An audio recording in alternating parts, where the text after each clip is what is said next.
Hi, I'm Kate Hahn with TV Guide Magazine and TV Insider. Welcome to the 4th episode of The Buzz on YELLOWJACKETS.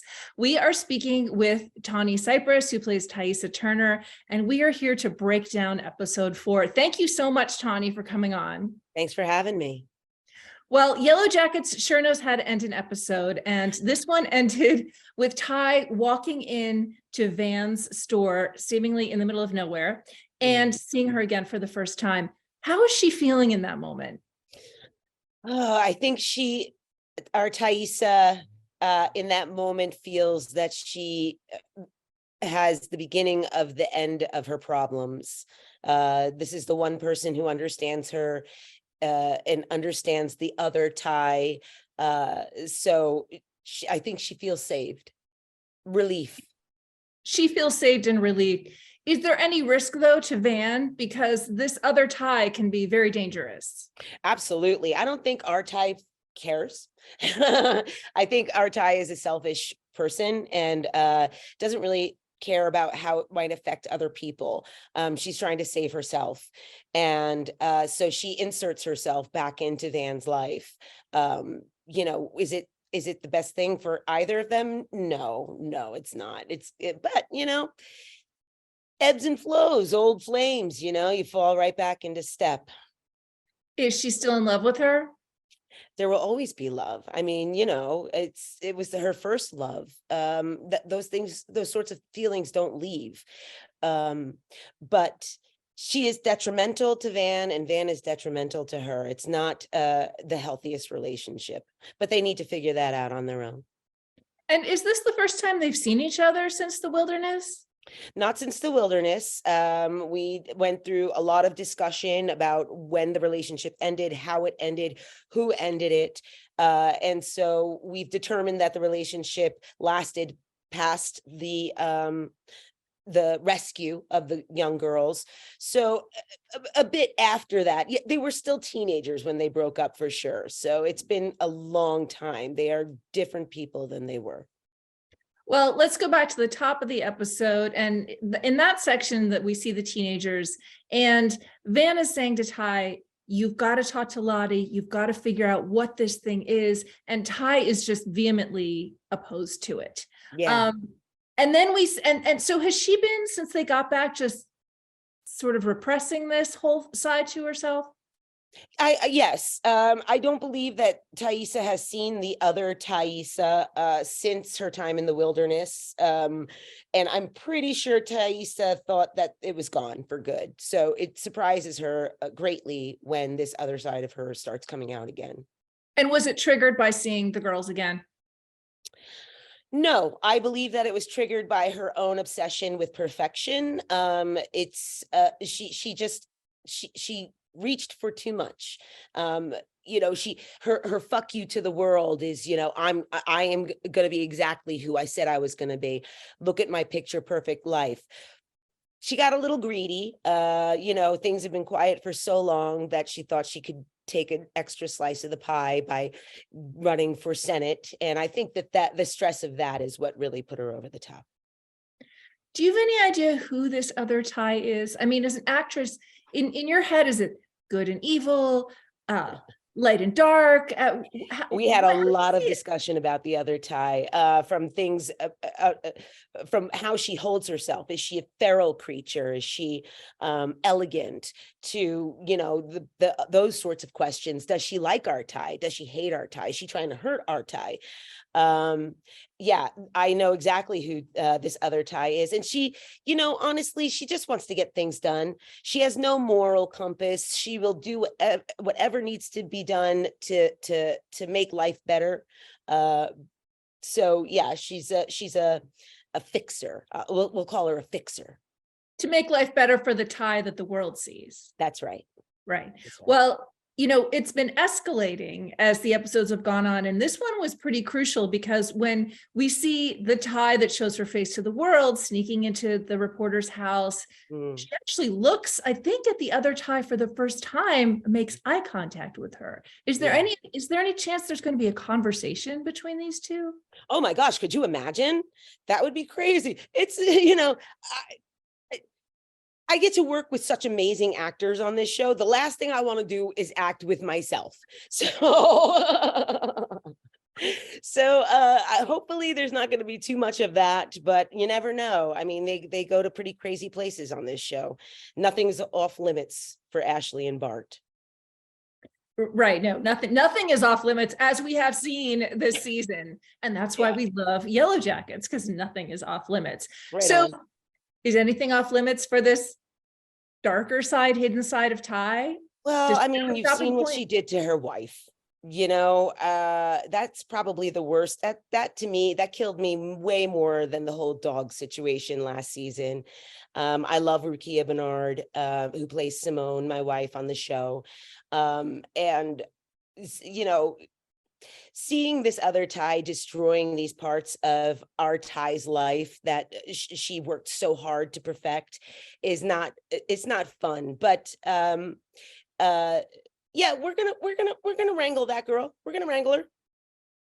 Okay, so she can be wrangled. She can be with the right people around her. She can be wrangled and even spoken to. Oh. Well, it seems like the Tai we know, the state senator, might be spending more time in this other side of her, because she wakes up in this episode in her car. She's out of gas. She's driven that far all night. Is that the longest she's ever inhabited that other creature, or that other person has inhabited her? I believe it is. I think that what we're discovering about this other Tai is that she is ready to take over. She's ready to just run the show. Our Tai is not getting it done. This other Tai knows what needs to be done. And so, yeah, I think she's ready to run the show. That is the longest that we have seen Tai in her other state, for sure. Right. Well, she drove herself to be unable to wake up because she was taking amphetamines, I guess, and drinking coffee, and on her exercise bike. It was true. There's nowhere to go but down. It was like Nightmare on Elm Street. She's like, I'm not going to sleep. So true. I love that movie. It reminds me of that. You like horror, don't you? I love horror. Yes. Nightmare on Elm Street is the first horror movie I ever saw, actually, when I was 10. Slept with my mom that night. Yeah, well, understandable. Understandable. So she wakes up in the car. She's been in that space for a long time, and then she just kind of like gets out, starts walking. Where's her head at that point? She has a mission. She knows she needs to find this person that knows her so well, that can help her fix this problem. And she's not going to stop till she will walk the entire way there if she has to, and she had no intention of picking up a ride somewhere, but sometimes somebody comes along and acts like a little angel. Well, I mean, I did love that scene because there was a little humor in it when she finds that pen. Yeah, I think it was a little sense of relief, when the trucker comes and says, I voted for you.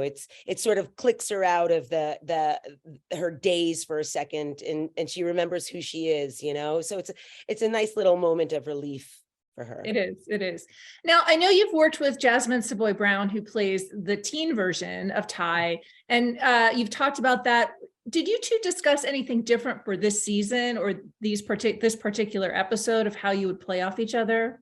Well, we talked extensively about the character during the first season, and really nailed down the similarities between younger and older right from the start. So there wasn't a lot of discussion on character this season, except for the other Tai. And it was really sitting down with Jasmine and the creators of the show to really understand what they were looking for, and to give our ideas. The wonderful thing about this show is that they're very open to our input, so it's a very collaborative thing. So I think the 4 or 5 of us all together came up with this other Tai. What is something you felt was really important to this other Tai that you added to help create the character? Well, my other Tai is a little more sophisticated than younger Tai's other Tai. There's 4 Tai. My Tai, we haven't seen this Taisa hasn't seen this other side of her come out since that time in the woods. So it's when it manifests itself as an adult, she's much quicker, she's much slyer, she's much more focused on younger Tai has the other personality that comes out, and she's sort of dazed, and she's sort of not as evolved. By the time we meet the other Tai as an adult, she's evolved into sort of this elegant creature that, glides instead of clumps along. So that's what I gave it. Little elegance. A little elegance. Even when you're eating dirt. Even when you're eating dirt, got to be a little elegant. Well, I have to ask, what are you actually eating in the dirt eating scenes? Oh my gosh. The dirt was made of cake mix and crushed Oreos, and it was friggin' delicious. I was like, how much of this can I put in my mouth? I could have done that all day. How much dirt can I actually eat? Right? Well, I think for viewers, there's this huge question at the heart of the show. In the wilderness, are the girls imagining a lot of the supernatural things that seem to be happening, or is there a real reason for them? And if you think I am going to define that, you are out of your mind. I think one of the best things about the show is that they don't define it. I go on Reddit, I see the arguments. It is a supernatural show. No, it's not. It's about trauma. I love it. That's my favorite thing about the show, is that it is interpretive. So yeah, take from that what you will. Right. So they could have accidentally found Javi, or Tai might have really known where he was. It's possible. It's possible. So you're saying, will that ever get answered? I have no idea. That's in their crazy heads, not mine. I love that you go on Reddit and check out the show. Oh, I'm a lurker. Yeah, I'm there. I'm reading them. I love all the theories. Nobody's gotten it right yet. Oh, is there one Reddit person who you're like pretty close? There was one, and I can't get into it. There was one person, there was one thread that came this close to nailing the season. And then a bunch of people came on right after and was like, no way, blah, blah, blah, blah, blah. And I was like, oh, squashed it. It's gone. I'm like, oh man, that was closest I've ever seen. Yeah, nobody's going to get it though. So Tawny Cypress in real life has a little bit in common with Misty Quigley on the show. What is that? Checking the boards. What's that? Checking all the boards. Oh yeah, citizen detective over here. Right, in real life. Yeah. So is there any chance that Tai could go back with Simone? I mean, it's such a heartbreaking situation. As a watcher and as a fan of the show and as a fan of Taisa, that's all I want. I really want her to go back to Simone. I loved working with Rukia. I love their relationship so much. Simone is this supportive wife who believes in her wife so much. And then Taisa is this narcissistic, selfish woman who just takes, and it's like I just love that dynamic between them so much. So I really do hope we come back around to Simone. Well, we hope Simone makes it out of the woods, as they said in the show. I know. Me and Rukia have had many conversations about that. So we'll see what happens. But for now, we need to explore old flames. We do. So tell me about working with Lauren Ambrose. Had you ever worked together before? Tell me about your working relationship. What's that like? Oh my gosh, I got so lucky on this show that my scene partners have just been divine. Lauren is such a giving actor. It's been such a pleasure working with her. I spent about half the season with her, and it was wonderful. I felt like I really had a partner in crime, she was just so giving and ready to play. It was fun. She does a great job. And I'm so happy. She was the only one I wanted to play Van, and then they hired her, and it's just been a dream. Yeah, well, I mean, when I've interviewed her, she said, I was such a fan of the show. I just couldn't believe that I got to be on it. That's so funny. as an actor, you know, you watch a show like this and you think, my God, really? Like all those women? It is this great show, all these fully fleshed out 3D women. Yeah, I would want to be on the show too. It's the best job ever. I know we're just talking about this episode. Is there any possible hints you can give us about where Van and Ty are going? I mean, Ty wants that help from her, so I guess she's gonna ask for it. You know, there are ups, there are downs, there are sideways, and there's that way. You know, it goes every which way between these two. But you know, the one thing I will say without saying it, and I may get in trouble for this, but I'm going to say it anyway. You're going to get the moment you want. Okay. Okay. Well, we're very greedy. Talk about greedy. You're going to get the moment you want, the one that you've been waiting for. Okay, we are greedy people, so we definitely want that. I did want to ask you about one other relationship too, because as teens, Ty and Shauna were close. Ty was with Shauna when she considered self-aborting the fetus. She's been by her side. Mm-hmm. So as adults, when they get together, is there a closeness there? Is there a comfort for Ty, or definitely. I mean, the first season, especially, I think when she comes back together with Shauna halfway through the season, this is the friend that she needed. You know, it's a pure friendship, you know, that's based off of experience and trauma and all these other things. It's not like a teenage relationship where it's, you know, fake friends and and we, you know, let's be friends because we have homeroom together and you know, this is a real female friendship. Season 2, there's baggage that hasn't been spoken between these two, and a lot of that comes out. But I think in the end, Shauna and Ty are friends. Okay. And I wanted to know if you had done any research to play her. Was there any aspect of her character that you thought, I need some outside sources, I need to talk to people, read up on anything to be able to kind of inhabit Taissa?